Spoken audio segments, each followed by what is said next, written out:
All right, good day, everybody. Welcome to another edition of Sports Inquirer Show. This is E. Marcel Pursuit. Happy to join you on July 8th, 2020. Hope all is well with you in the world. We're still quarantined pretty much here in Metro Atlanta, trying to figure things out, make sure everyone is good and well. We have a jam packed show for you today. On today's broadcast, we're going to discuss MLS is back, the tournament that begins tonight on July 8th, and we'll discuss Atlanta United's place in the tournament. We're able to catch up with manager Frank de Boer and new signee Jurgen Damm. So we'll hear from them. We'll also go into the Gridiron Blitz, some news in the NFL as far as contract signings and re-signings from Pat Mahomes and Cam Newton. Major League Baseball is trying to work its way back into play. We'll discuss that. And the backdoor cut, we'll go into the NBA and WNBA with their returns to the pro game. And then finally, miscellaneous department, I'll discuss how Deshaun Jackson's recent words shows once again why athletes and politics are not a good mix for the most part. But as always, want to follow everything that we're doing, head to the mothership, the sportsinquirer.net, premier site for news and notes in the world of sports. You can also head to our Twitter and Instagram pages, and those are under the name Sports Inquirer. That's all one word. Also, you go to our Facebook pages, which is Sports Inquirer. That's all one word. But also a second one, which is The Sports Inquirer. And finally, if you want to subscribe to us on YouTube and SoundCloud, which is where you get archives of our past shows, present shows, and what we're going to do in the future, you can head over to the those pages and go to The Sports Inquirer. That's all one word. I'm watching the TV right now. I had a chuckle. They're showing a Supermarket Sweep, which was a interesting, fun game in the 80s. It's coming back to Netflix. I might do a little Netflix update as well. I've been watching a lot of shows on there and since our last broadcast. But yeah, we don't need to bring back Supermarket Sweep. We have Triple G. We have the grocery games with Guy Fieri. It's the same concept, but whatever. But anyway, as I said, just go to subscribe to YouTube and SoundCloud and the Sports Inquirer or the Sports Inquirer, and that's a fine way to do things. The things are good here. We're just trying to figure things out like everyone else. Things are well, healthy. Family's good, which is we're very fortunate. I think we're getting to the point of the fall is in the horizon, and the fall is big on the sports front because that's when football comes into play, and we'll touch on it more when we get to the Gridiron Blitz. But when as far as the sports calendar goes, this is usually when basketball's done, hockey's been done, baseball has July, a nice window kind of to itself. And I'm talking major sports and MLS as well because we cover Atlanta United quite a bit. So it's a lot of baseball, a lot of soccer, and most professional leagues are done as far as Europe goes. You have some international tournaments, whether it's the Euros or a World Cup every 4 years. You would have had the Olympics this year. That would have that would have filled the calendar up quite well in sports. But overall, this is a time where there's a lot of soccer for MLS here in the United States, a lot of Major League Baseball, and training camps and fall camps for the college teams really started in about 2-3 weeks from now. So you would have been in that zone. But we're in a new world right now as far as that goes, and it also ties into I think the biggest thing as far as what we're looking at as far as the professional side of things. They can come and go whenever as far as when the teams can play and not play. And I said, when we get to the individual leagues and there are things to ramp up, restart their seasons, or like in Major League Baseball, try to start it. That's one thing. They're professionals. They have unions, and they're going through all the protocols. The college sports, particularly college football, which is the biggest college sport here in the United States, it all ties into the schools. That's the biggest thing. We're here. I'll talk here in the state of Georgia. We're seeing right now the Georgia College School Board. I wish I knew the proper name for it, but basically like Kennesaw State, Georgia, Georgia Tech, Mercer, Georgia Southern, teams that play Division I sports, and it's practically with football outside of Mercer. Mercer may play Division I. I should know that. But point is, they're starting to make moves as far as the students trying to get them back on campus, making requirements to wear masks and going through all the protocols. The reality is, if you're not going to have students on campus, you're probably not going to see college athletics on campus because it's a bad look to have your football players in volleyball and soccer. Soccer is done in the fall here in the United States as far as collegiate sports go. And cross country, I believe those are the main sports that we're looking at as far as the fall goes. It's not a good look to have your football athletes and your volleyball players on campus putting themselves at risk, and everyone else is able to take online courses. Now, you can have the games take place on campus in empty arenas.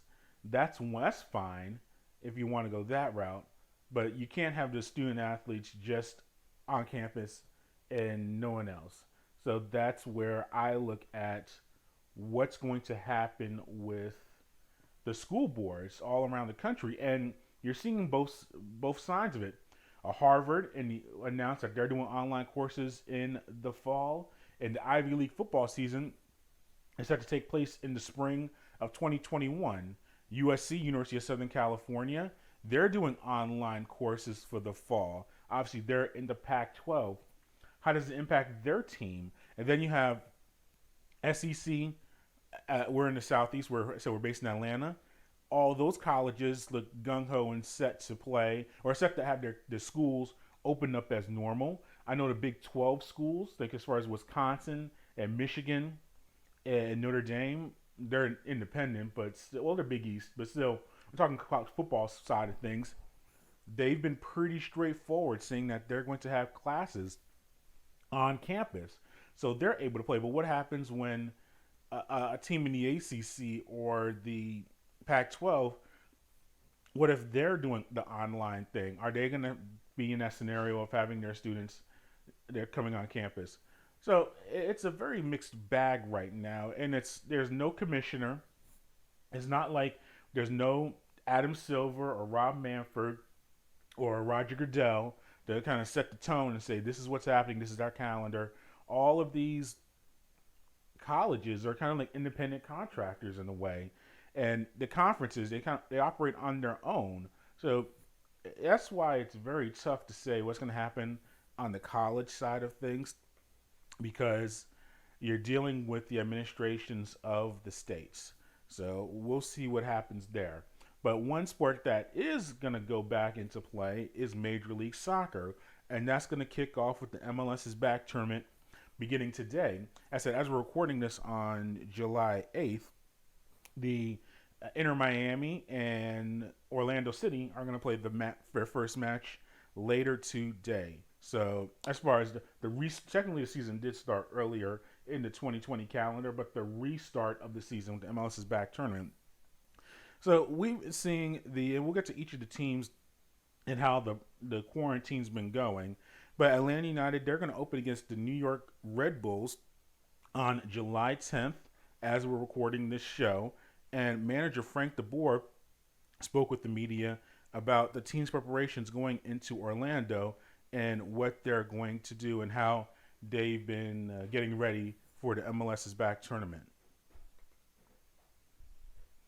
And that was manager Frank de Boer discussing heading back into the tournament. Also, injuries. I asked him personally about the scenario of how they're going to handle whether the injuries or the players getting the coronavirus and dealing with quarantines, and how the restarts in Germany with the Bundesliga and in the United Kingdom with the English Premier League, how that has impacted their preparations for the MLS's back tournament.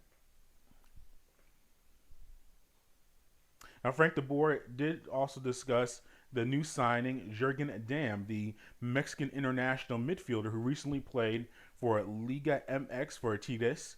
He will join Atlanta United, occupying international roster spot, pending the receipt of the international transfer certificate, the ITC, and the P1 visa. If all goes well, he will be able to join the team in August when it returns from Major League Soccer Wait, because they're from the MLS's back tournament. So Frank discussed the signing of Damm and what it will mean for the team and where he can play on the field. Of course, that's our main concern. We didn't have really competitive games. Of course, he knew that we had two positive cases in the team, so that means that we had to do a step back. For example, go to small group training, and so for example, you planned like an 11 against 11, and then suddenly you have to skip that training, and so by far it's ideal, of course, when we go to Orlando. Also, the heat, has influence, and so that's my main concern. Hopefully, everybody stays well. The positive side, what I have right now, that everybody is training really hard and is doing well. There's a good energy in the team. So yeah, that gives me a positive vibe. But yeah, I have to wait how we show when we play against a real team. Course, that helps, especially for example if you go from Montreal or Toronto, that you don't have that humidity and that it's so hot that you have to get used to it. And we train sometimes at 4 o'clock, to yeah to get that feeling even more, about what we can experience in Orlando. Only one time we had two training sessions in the beginning because we planned, okay, 4 o'clock, maybe it's really hot, and then two times we had rain, so it was really cold. So it was a little bit unfortunately, but we could train really well, of course, of that. But yeah, still they say, because Rob Valentina, my assistant, he played there, of course, and he said, yeah, still it's different than here. It's a different environment, different feeling, especially the humidity is it's a little bit and it's much harder, that's so yeah, we have to deal with it, but I think every team has to deal with it. That was Frank de Boer discussing Jurgen Damm, him signing with the team, and Damm himself. He discussed signing with Atlanta and what were the key factors in that decision. So here is a Jurgen Damm discussing that decision. Yes, like 4 or 5 months ago, my agent told me about this possibility. When he told me it was Atlanta, I said yes. I know very well the team.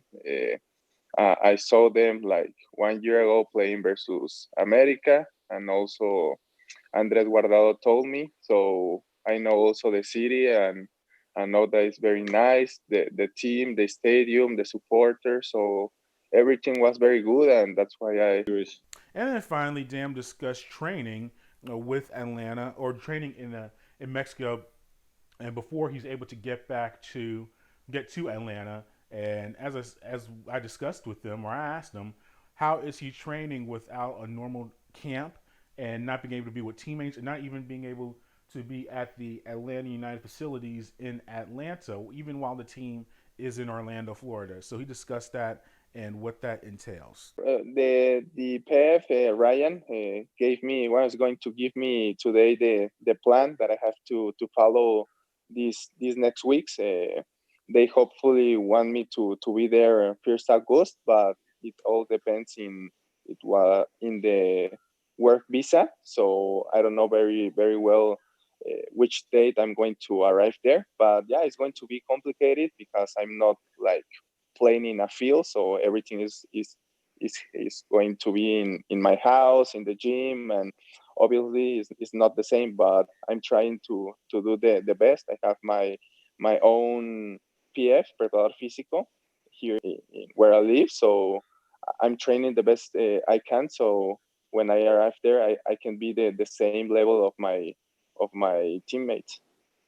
That was Jurgen Damm once again discussing the team training, preparing to come back to Atlanta. Now, as far as the MLS's back tournament, notes from Orlando, FC Dallas has withdrawn from the tournament.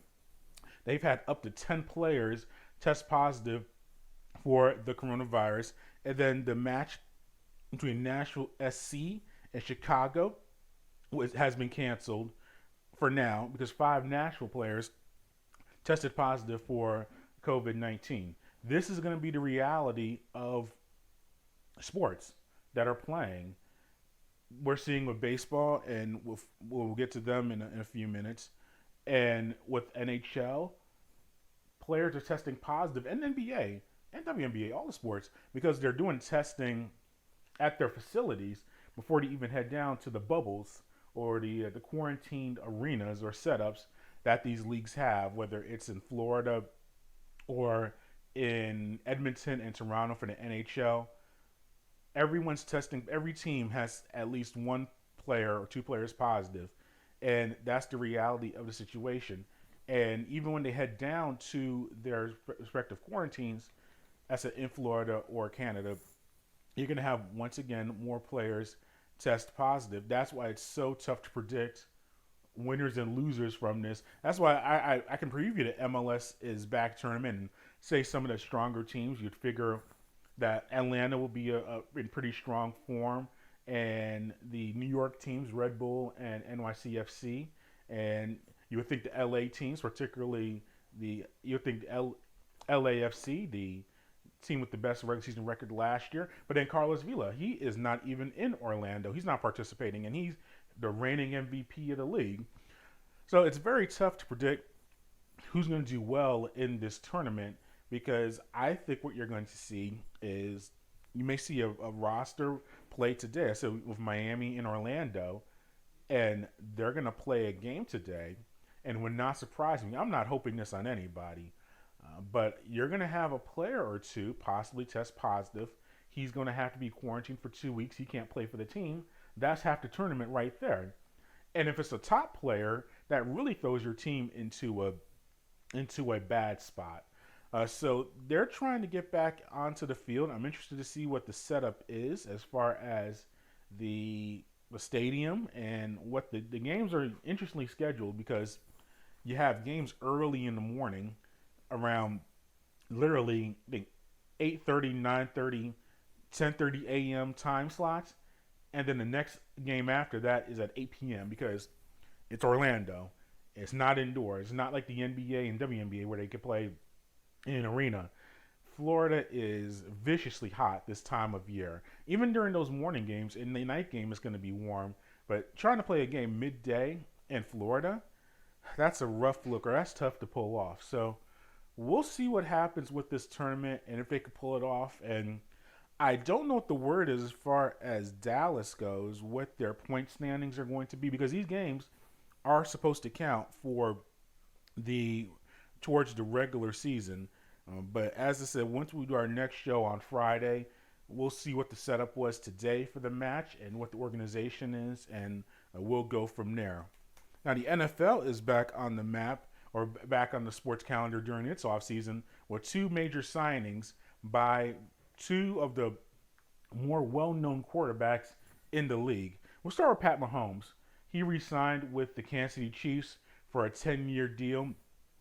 And look, the numbers, I've seen $450 million, I've seen $500 million, depending on guarantees and all this other stuff. The man got paid off. It was the richest contract for a North American athlete in history. Smart move on both sides. And look, Mahomes, he's a smart guy, or he seems like a smart guy. He has agents.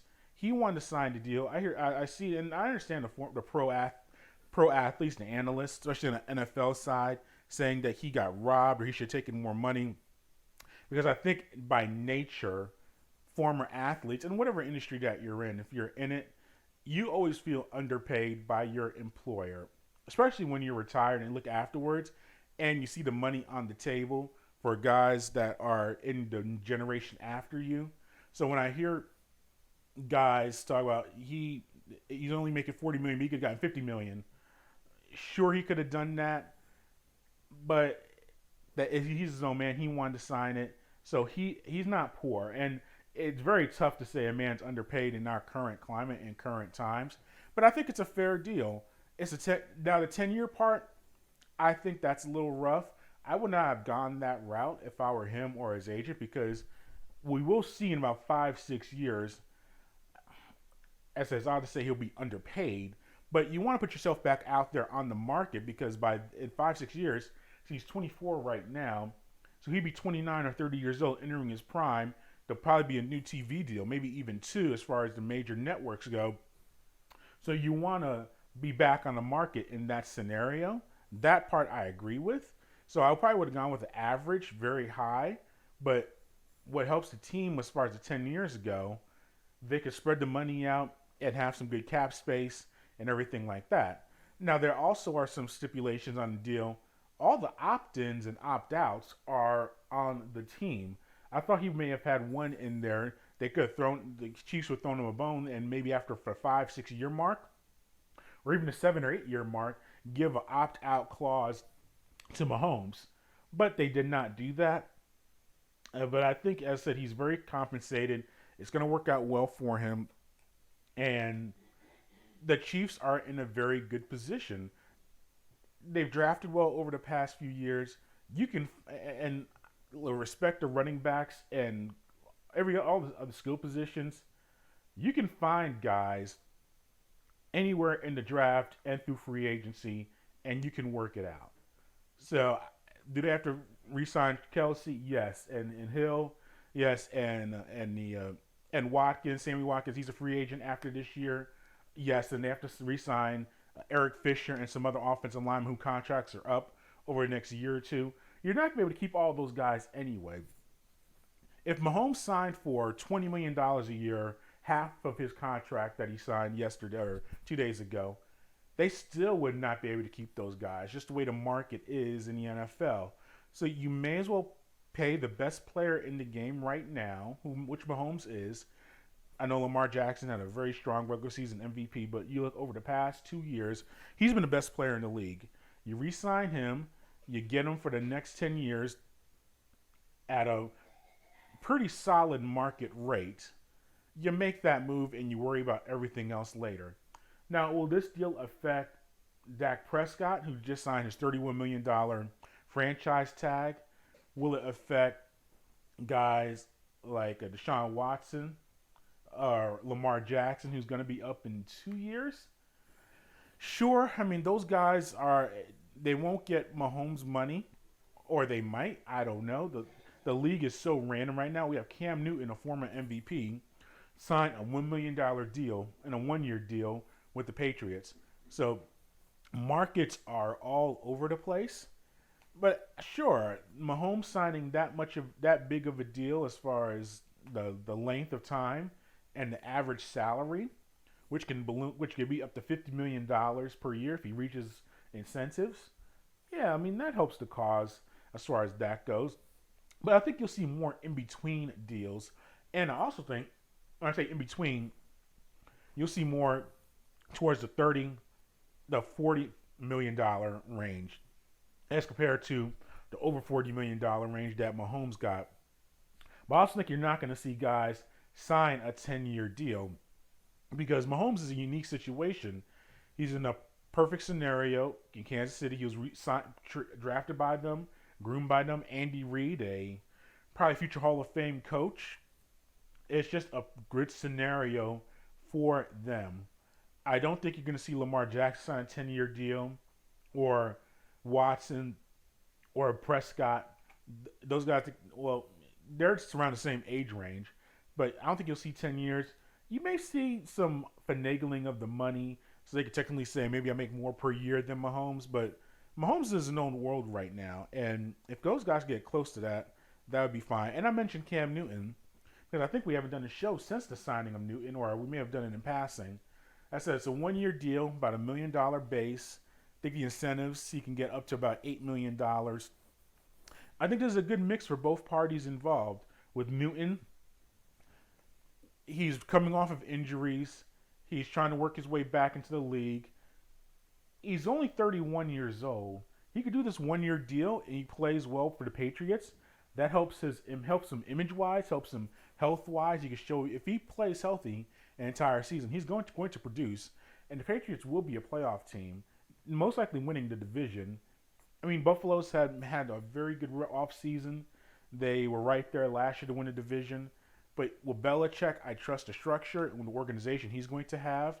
And Josh McDaniels. I think offensively they'll push the ball down the field more. Newton can run the ball a little bit. It'll be interesting to see what that development is.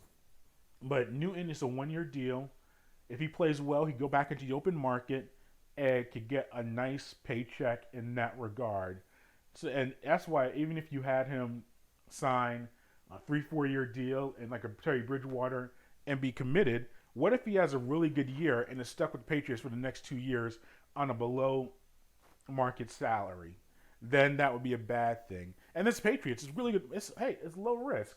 1 year for a guy of Cam Newton's caliber, you'd sign that in a second. So if he, let's just say it's like with the Chad Ochocinco when he was there, bad setup, just did not work out. It's only 1 year. You can cut ties and move on, and both parties aren't mad about it.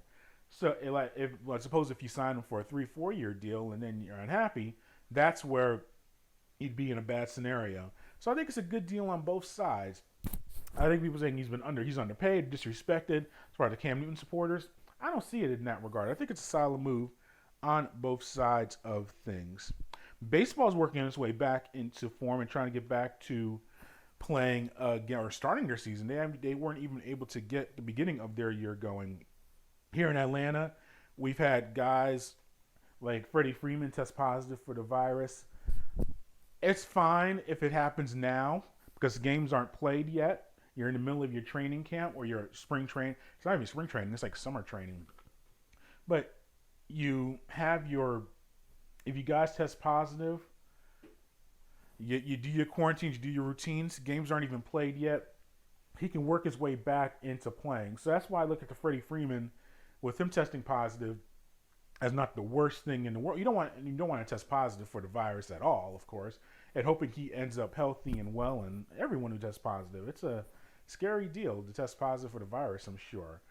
But as far as sports-wise on the field, not like real life stuff, yeah, he comes back hopefully healthy in a week or two or whatever the protocol is, and he can still start in the regular season and play.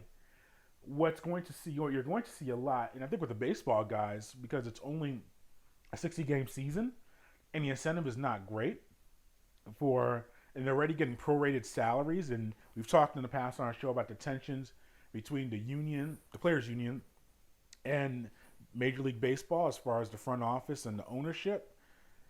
These guys, I think, are kind of coming into training camp kicking and screaming, and if the conditions aren't right and things are working well, you're going to see guys walk away.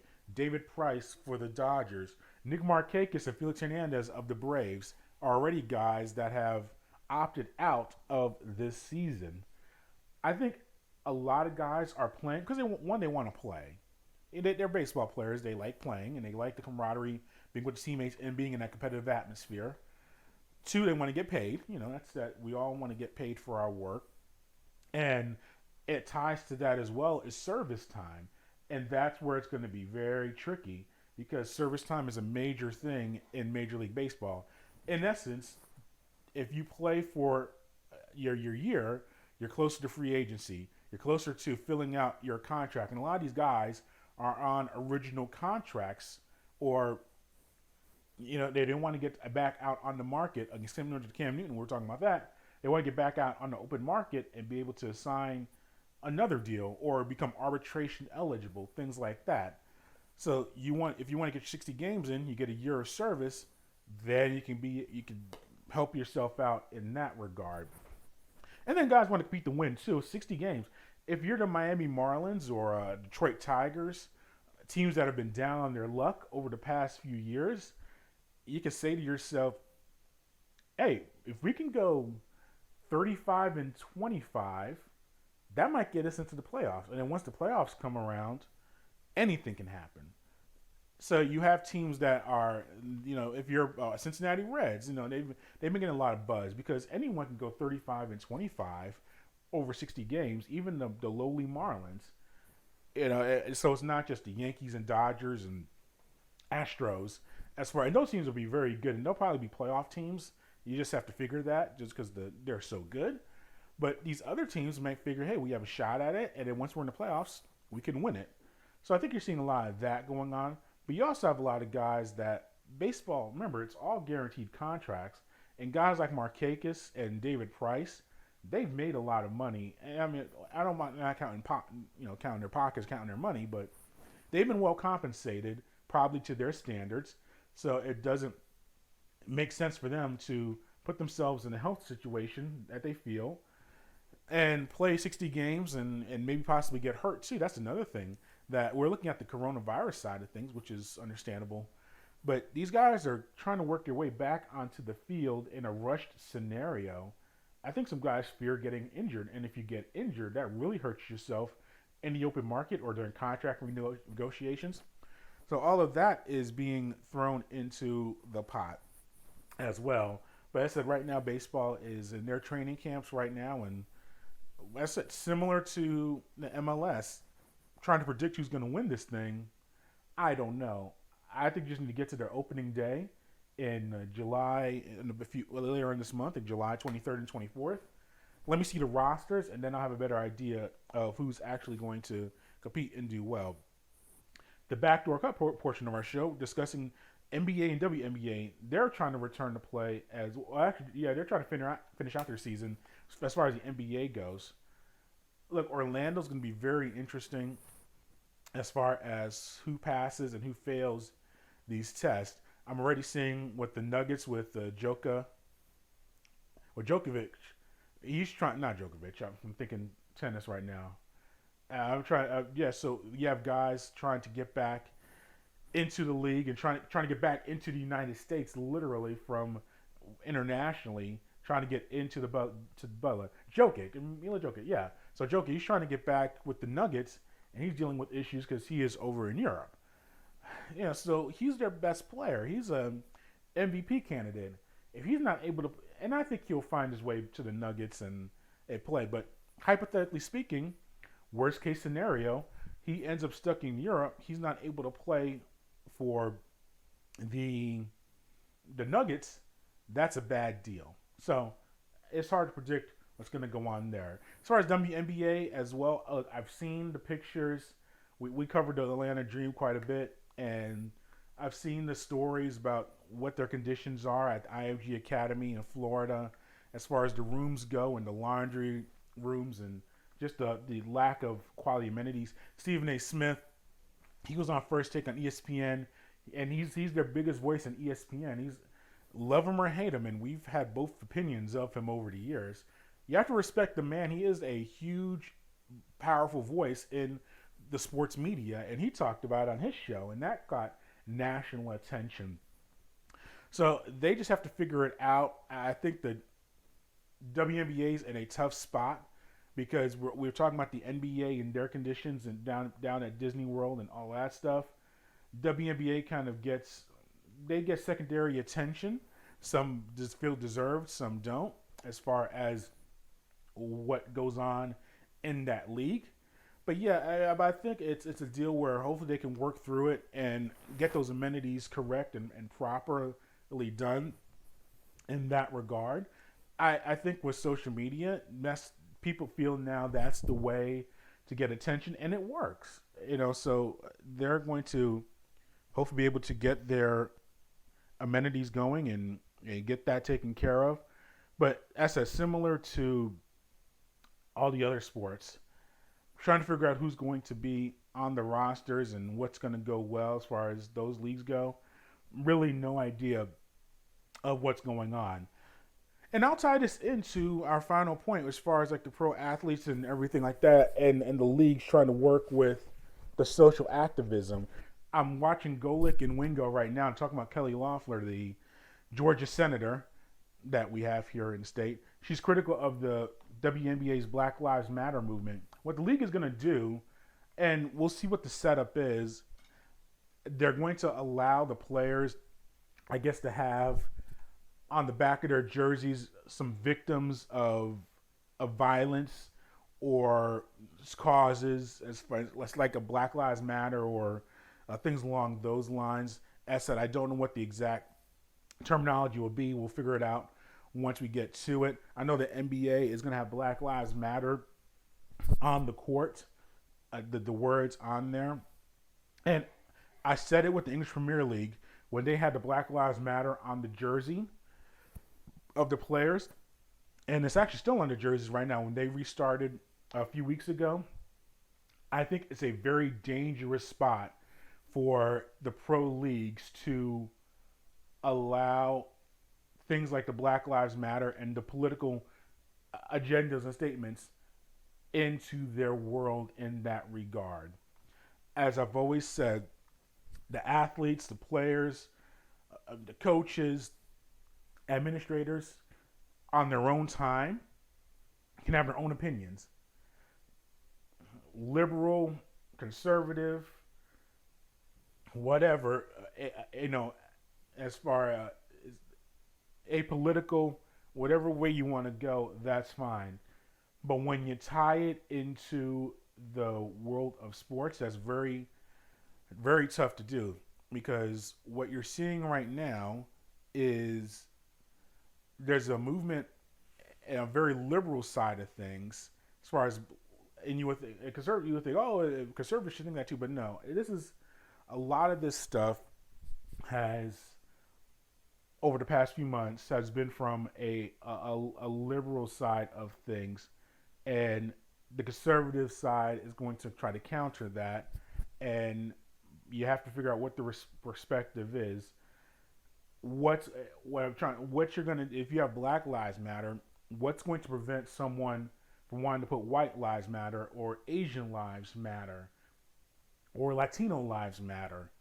If I'm a player or someone of that descent or have that belief, why can't I go to the league and say that? Or if you're going to have something on the back of your jersey or a T-shirt, as far as something along the lines of liberation, maybe I could put, why can't I put something conservatism, things like that. You look at, that's what I'm saying, you got to be very careful with the leagues and things along those lines. And we'll break it down in our show on Friday, because I have a little bit more time and I want to go delve deeper into it. But I think that you're looking at a lot of these leagues, they're doing a lot of gestures.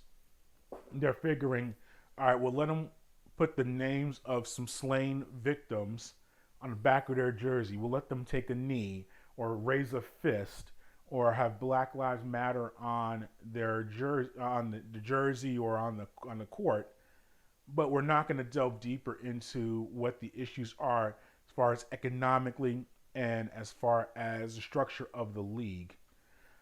The bigger issue with a lot of these leagues, if you want to get down to it, is a lack of minority and women representation in the coaching staffs, the front office, ownership, as sponsorships, media coverage, media representation. As a black sports media journalist, I hate to say I'm a minority in my life, a minority in that industry. There's a lot going on there.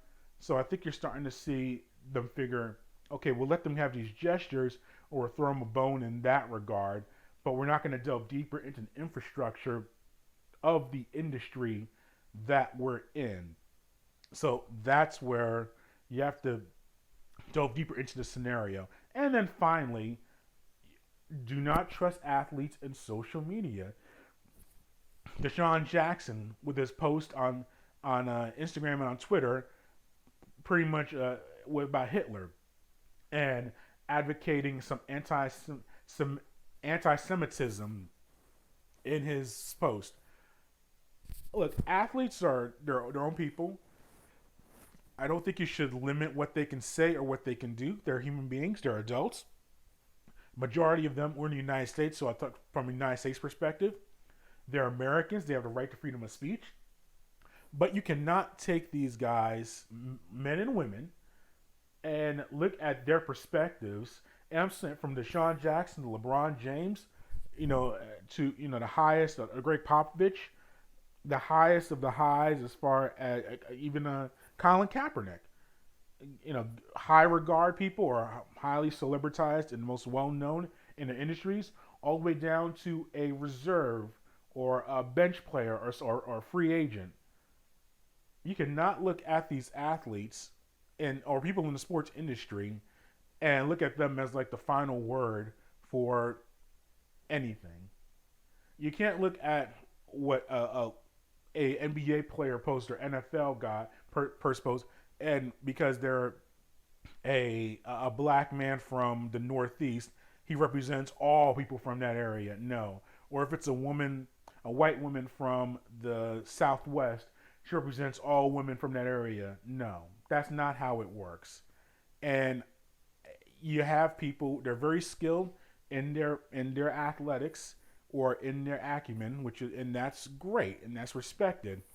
But that doesn't give them or the true overall knowledge and perspective to all of a sudden talk about politics. It goes both ways.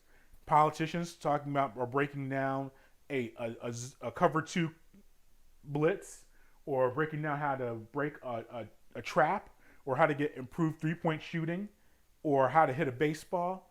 You look at the politician and be like, no, I don't know if I'm listening to you in that regard.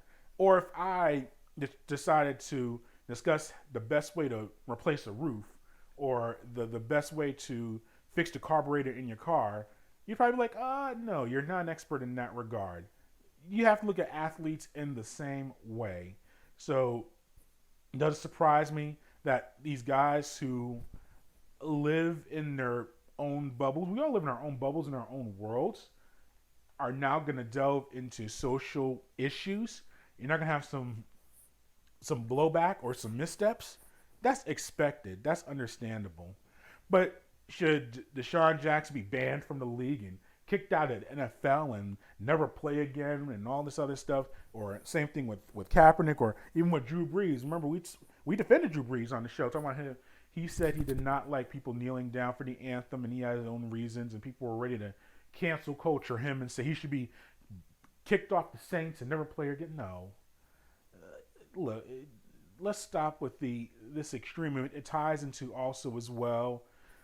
We've seen a lot of the statues and a lot of the monuments and things like that are being taken down, and I think from this being in the Southeast, a lot of Confederate stuff I can kind of get along with. But when you're talking about George Washington and Ulysses Grant and Thomas Jefferson, people wanted to change names of cities and monuments and even Lincoln and all this stuff. It's like, let's take a breath and calm down in that regard with the cancel culture and wanting to ban everybody and kick everybody out and everything like that. Now, as far as people that make these statements, as far as should they get reprimanded or take criticism from what they say? Yes, because they're adults, and we've talked about this before as well. If you're going to make a statement, you got to be ready for the repercussions of it. But should it really ruin your life and like ban you from everything in that you know? No, of course not. So we just got to take a deep breath and realize that if we're going to, and I personally don't really care to hear from anybody, if you're an athlete, you're an actor, you're a musician, I respect your craft, I respect what you do, but do I care who you vote for? No. Do I care about who you sponsor or who you like? No, I really don't. I want to see you act. I want to see you perform on the athletic stage. I want to see you play your instrument or be a musician in that regard. And that's it. I do not care about your politics or your view on social causes or issues. If you put it out there, I mean, fine, whatever. But, I mean, I listen to musicians that are very counter to my political beliefs, and I have no problems with that at all.